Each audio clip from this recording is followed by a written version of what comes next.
Yo, what's up guys? Isang makalikasang araw sa ating lahat. Ako nga pala si Kuya Bricks at welcome sa E-Talks.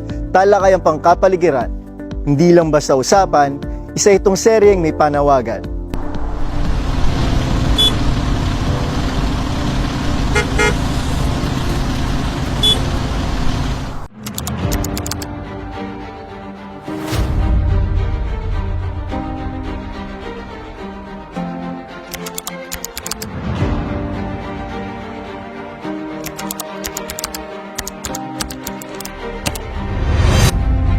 Ngayong 2026, pinagdiriwang natin ang 25th anniversary ng pagkakalagda ng Republic Act 9003 or ang Ecological Solid Waste Management Act of 2000. So ang tanong, kamusta na ba tayo? And saan ba tayo papunta? Tara, kwentuhan tayo. Ano ba ang RA 9003? Isa itong major environmental laws natin na may goal na gawing systematic at organized ang pag-manage ng solid waste natin. Sa loob ng 25 years, naitatag na ang National Solid Waste Management Commission para siguraduhin na lahat ng pangunahing ahensya ay nagsasama-sama, nagtutulungan pagdating sa waste management. Parang Avengers pero pangkalikasan. Meron ding mga resolusyon tulad ng pag-identify ng non-environmentally acceptable products, kaya ang dami ng LGUs na nagbabawal ng single-use plastics like drinking straws, spoon, plastic labo, styrophones, and more.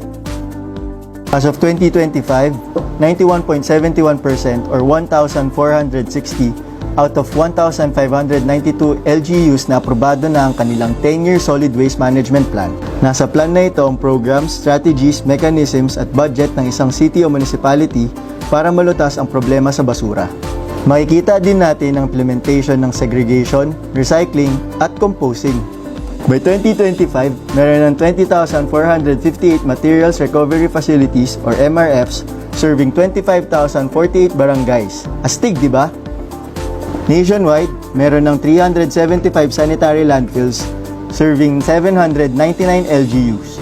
Ang mga sanitary landfills ay mayroong tamang pasilidad, gamit at sistema for waste disposal para safe sa tao at sa environment.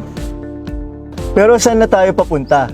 Siyempre, hindi dito natatapos ang journey.